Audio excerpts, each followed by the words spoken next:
چھوٹی سی عمر تھی حضرت فاطمہ کی جب حضرت ختیجہ وصال کر گئی.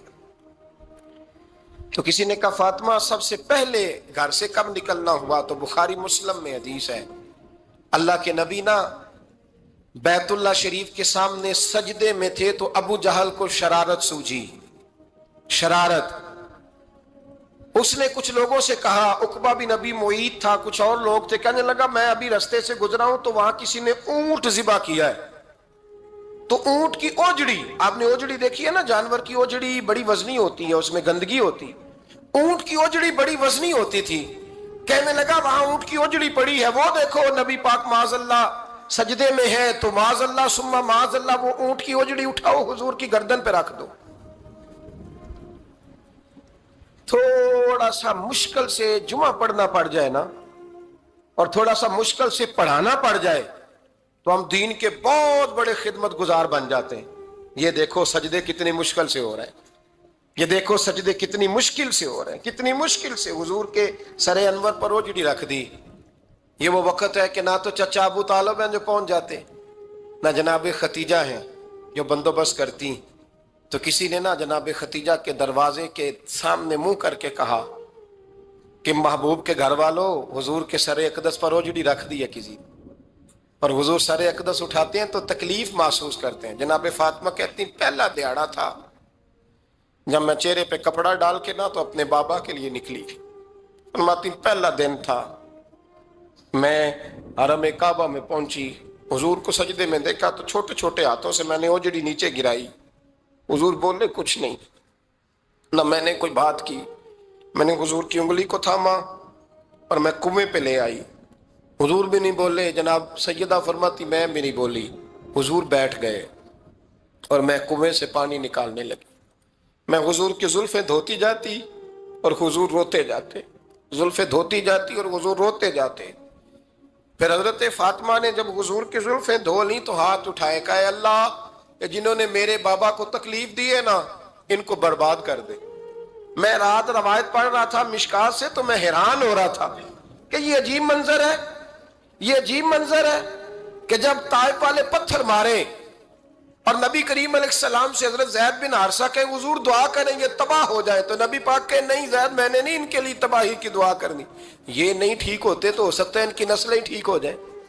اور جب احد میں وہ لوگ پتھر مار کے دانت شہید کر دیں، حضرت ابوبکر صدیق جیسی ٹھنڈی طبیعت کا آدمی عرض کرے حضور دعا کریں گے تباہ ہو جائے، تو حضور نے فرمایا اللہم اہد قومی فإنہم لا یعلمون، یا اللہ میری قوم کو ہدایت دے، یہ جانتے نہیں یہ کیا کر رہے ہیں. حضور نے کبھی بھی کسی کے لیے دعائے ضرر نہ فرمائی. لیکن آج یہ عجیب منظر ہے، شاید یہ واحد وہ وقت ہے کہ جناب فاطمہ الزہرا نے جب کہا نا کہ اے اللہ انہیں برباد کر دے انہوں نے آج میرے والد کو تکلیف دی ہے. حضرت فاطمہ کی دعا سن کے تو حضور نے بھی ہاتھ اٹھائے، کہا اے اللہ جیسے میری بیٹی کہتی ہے نا ویسے ہی کر دے، اللہ کر دے انہیں برباد. فاطمہ جیسے کہتی ہے ویسے، اللہ کرے آپ کو سمجھ آئے میری بات کی کہ وہاں جہاں شدید تکلیف دی گئی وہاں حضور نے کسی کے لیے ایسی دعا، اور یہاں فرمایا اللہ جیسے فاطمہ کہتی ہے ویسے. اللہ اکبر. حضرت عبداللہ ابن مسعود کہتے ہیں کہ وہ دعا بھی میں نے سنی اور پھر میں نے ان سب لوگوں کو جن کے لیے جناب سیدہ نے دعا کی تھی ان سب کو پھر میں نے بدر میں کٹتے ہوئے بھی دیکھا. میں نے ان کی لاشوں پر گھوڑے چلتے ہوئے بھی دیکھے. پھر میں نے دیکھا کہ صحابہ انہیں گھسیٹ کر کنووں میں ڈال رہے تھے. میں غور سے دیکھ رہا تھا اور ان کے چہرے پہچان رہا تھا. تو مجھ سے کسی نے کہا عبداللہ تم کیا غور کر رہے ہو؟ تو میں نے کہا میں غور کر رہا ہوں یہ وہی ہیں سارے جن کے لیے سیدہ فاطمہ نے دعا کی تھی کہ یہ برباد ہو جائے، یہ وہی ہیں میرے رسول کریم علیہ السلام کی ہر تکلیف کو جناب فاطمہ نے اپنی تکلیف سمجھا، ہر تکلیف کو. حضرت فاطمہ الزہرا کا کمال یہ ہے کہ انہوں نے میرے محبوب کا دکھوں میں ساتھ دیا. حضور کی تکلیف پر وہ تکلیف میں آتی، پریشان ہوتی. یہاں سے بات چلی 4-5 سال عمر مبارک تھی. حضرت فاطمہ کی کل عمر 29 سال ہوئی ہے. حضور کی عادت مبارکہ تھی جب سفر پہ تشریف لے جاتے تھے تو سب سے آخر میں سیدہ فاطمہ کے گھر جاتے، واپس آتے تو سب سے پہلے سیدہ فاطمہ کے گھر جاتے. مولا علی کہتے ہیں ایک دن میں نے عجیب نظارہ دیکھا، نبی کریم علیہ السلام سفر سے واپس آنے والے تھے. میں نے حضرت فاطمہ کو اطلاع دی کہ حضور آج پہنچ جائیں گے, تو انہوں نے گھر سارا صاف کیا, سجایا, سنوارا, کھانا پکایا. لیکن فرماتی ہیں جیسے ہی حضور اندر داخل ہوئے نا گھر کے, جناب فاطمہ نے حضور کا چہرہ دیکھا تو ہاتھ پکڑ کے چومنے لگی. اور کہتے ہیں جب انہوں نے سر اٹھایا تو ان کا چہرہ سارا آنسوؤں سے بھرا ہوا تھا. رسول کریم نے بیٹی کے سر پہ ہاتھ رکھا, بٹھا لیا, فرمایا فاطمہ بیٹے رونے والی تو بات کوئی نہیں تھی, کیوں رو پڑی ہو؟ تو عرض کرنے لگی محبوبہ میں بچپن سے دیکھ رہی ہوں, محنت کرتے, جد و جہد کرتے, مشقت کرتے, یا رسول اللہ آج آپ آئے ہیں تو آپ کے چہرے پر تھکاوٹ کے آثار ہیں, حضور وجود تھکا ہوا ہے. یا رسول اللہ میں نے ساری زندگی آپ کو کام کرتے دیکھا ہے, مدینے والے حبیب مجھے بتا تو صحیح کام کب تک کرنا ہے؟ کو وقت آئے گا جب آپ کی کمر بھی بستر سے لگے, کو ٹائم آئے گا آپ گھر میں بیٹھیں, من پسند غذائیں کھائیں, حضور کب تک یہ جد و جہد کرنی ہے, کب تک یہ کام ہوگا؟ جناب فاطمہ فرماتی حضور نے میرے آنسو پونچھے. مولا کائنات شیر خدا فرماتے ہیں نبی کریم علیہ السلام فرمانے لگے فاطمہ تیرے باپ کی ڈیوٹیاں بڑی زیادہ ہیں, جب تک دنیا کے آخری کونے تک دین نہیں پہنچ جاتا اور جب تک اینٹیں اور پتھر بھی میرے دین کا پیغام سن نہیں لیتے اتنی دیر تک تیرا باپ جد و جہد کرتا ہی رہے گا. تو جناب فاطمہ نے وہ سارے رنگ دیکھے رسول کریم علیہ السلام کی حیات مبارکہ کے. پھر یہ ساری کیفیت جب دیکھی نا کہ حضور اتنی محنت کرتے ہیں تو پھر جناب فاطمہ کو میرے نبی کی امت سے پیار بڑا ہو گیا صلی اللہ ہو. سمجھیے گا اس بات کو, امت مسلمہ سے حضرت فاطمہ کو بڑا. امام حسن کہتے ہیں میری اماں سارے کام کرتی تھی گھر کے, میرے رسول کی شہزادی کو چھالے پڑ جاتے. کچا مکان جناب فاطمہ جناب فضا آپ کی لونڈی تھی, ان سے مٹی منگاتی اور گھر میں لیپا پوتی کرتی, پھر جھاڑو دیتی. امام حسن اور حسین کے درمیان پورے سال کا فرق نہیں, 11 مہینے کا فرق, دونوں بچوں کو سنبھالتی. جناب علی کی والدہ حضرت فاطمہ بنت اسد بوڑھی تھی, جناب فاطمہ وہ کھول کے نوکری کرتی کہ حضرت فاطمہ بول پڑتی, حضرت فاطمہ بنت اسد بول پڑتی. کہتی بیٹے فاطمہ میرا اتنا نہ خیال رکھا کر, تیرے اپنے بھی بچے ہیں. جناب فاطمہ فرماتی آپ صرف علی کی ماں تو نہیں نا, آپ میری بھی تو ماں ہے نا. یہاں بیبیاں فلسفہ بیان کرتی ہیں, وہ کہتی ہیں جی کس حدیث میں آیا ہے ساس سسر کی خدمت فرض ہے؟ میں نے کہا کسی میں بھی نہیں آیا. ہم کیا کہہ رہے ہیں, کسی میں بھی نہیں آیا, لیکن یہ تو آیا ہے نا کہ شوہر راضی ہو تو اللہ راضی رہتا ہے. تو اگر شوہر ماں باپ کی خدمت سے راضی ہوتا ہے تو کرو خدمت, اس کو تو راضی کرنا ہے نا, اس پر تو توجہ دو.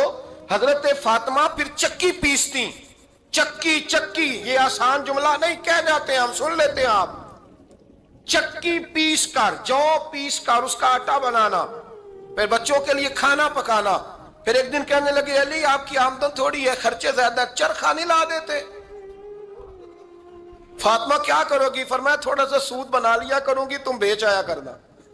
چلو میں تھوڑا ہاتھ بٹاؤں گی. یہ ساری ڈیوٹیاں کر کے حضرت حسن فرماتے ہیں پھر عزت والے رسول کی عزت والی بیٹی, پھر شانوں والے نبی کی شانوں والی بیٹی, پھر پاک محبوب کی پاک شہزادی, ساری ڈیوٹیاں کر کے رات کو مولا علی سے کہتی اگر آپ اجازت دیں تو اللہ کو راضی نہ کر لوں.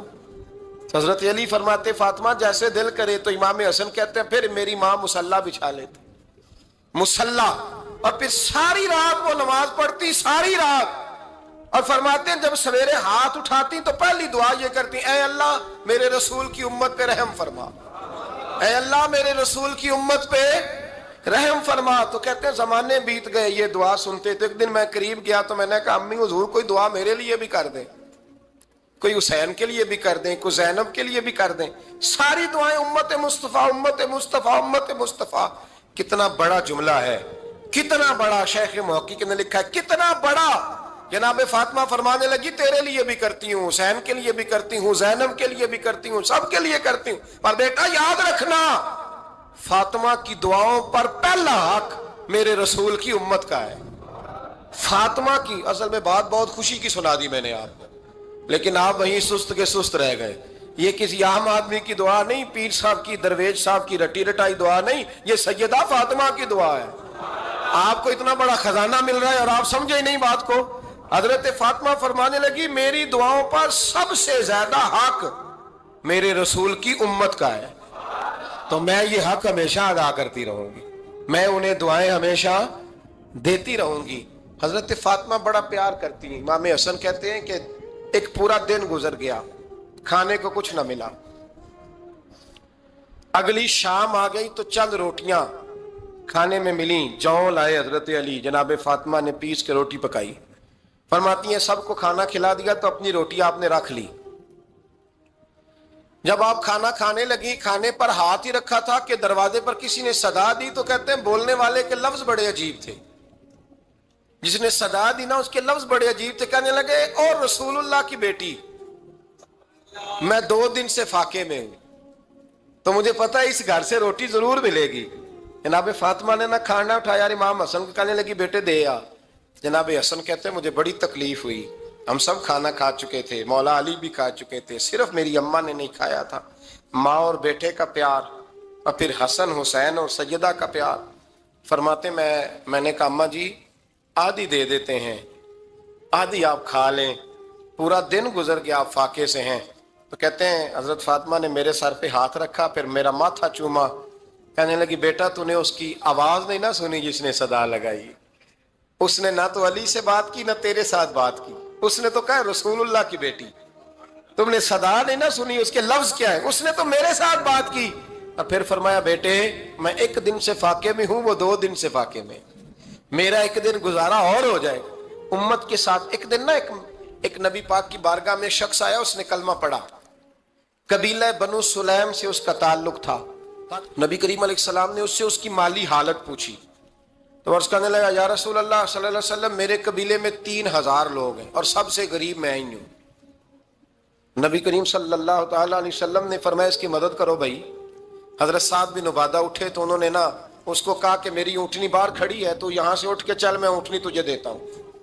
مولا علی شیر خدا اسی وقت اٹھے اور آپ نے اپنے سر سے امامہ شریف اتارا، فرمایا میں نے کل ہی خریدا ہے، یہ میں تمہیں تحفے میں دیتا ہوں۔ حضور نے نا حضرت سلمان فارسی کی ڈیوٹی لگائی، فرمایا اسے سواری بھی مل گئی، کپڑے بھی مل گئے، اس کے کھانے کا بندوبست کر، پتہ کر کس گھر میں کھانا ہے تو لا۔ حضرت سلمان فارسی کہتے ہیں میں گلی میں نکلا تو پہلی نظر میری سیدہ فاطمہ کے دروازے پہ پڑی، میں نے دستک دی، سیدہ فاطمہ اندر سے بولی کون ہے؟ میں نے کہا میں غلام سلمان فارسی۔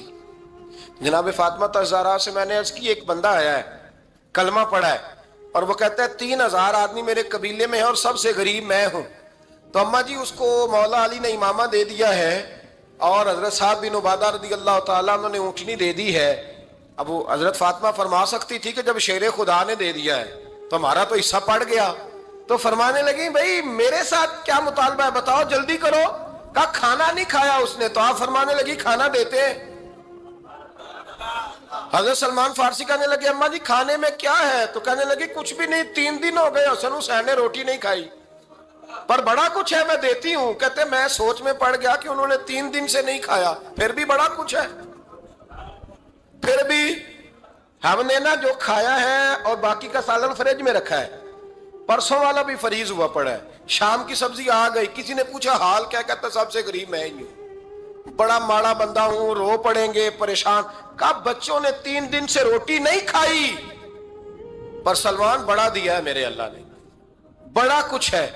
تو کہا اماں جی پھر کرنا کیا ہے؟ فرمایا تو ٹھہر دا میں بتاتی ہوں۔ کمبل پڑا تھا، بسترا سمجھ لیں، موٹا اوڑھنے کا، کھدر کا، حضرت فاطمہ جلدی سے لائیں، فرمانے لگے یہ پکڑو اور دیر نہ کرنا، یہ ہماری گلی کے کونے پہ نا 2-4 گھر چھوڑ کے تو ایک یہودی ہے، اس کا نام شمعون ہے، وہ اس طرح کی چیزیں گروی رکھ کے یا خرید کے نا تو پیسے بھی دے دیتا ہے، جوں بھی دے دیتا ہے، گندم بھی دے دیتا ہے، سرکہ اور کھجوریں بھی، اسے دے آ، اور وہ جو سامان دینا وہ میرے پاس لا، اور لا کے مجھے دے تاکہ میں جلدی سے اس آدمی کے لیے بندوبست کروں۔ پتہ نہیں بیچارہ کتنے دنوں کا بھوکا ہے، پتہ نہیں بیچارہ کتنے، اپنے بچوں نے 3 دن سے روٹی نہیں کھائی، لا نہ ذرا۔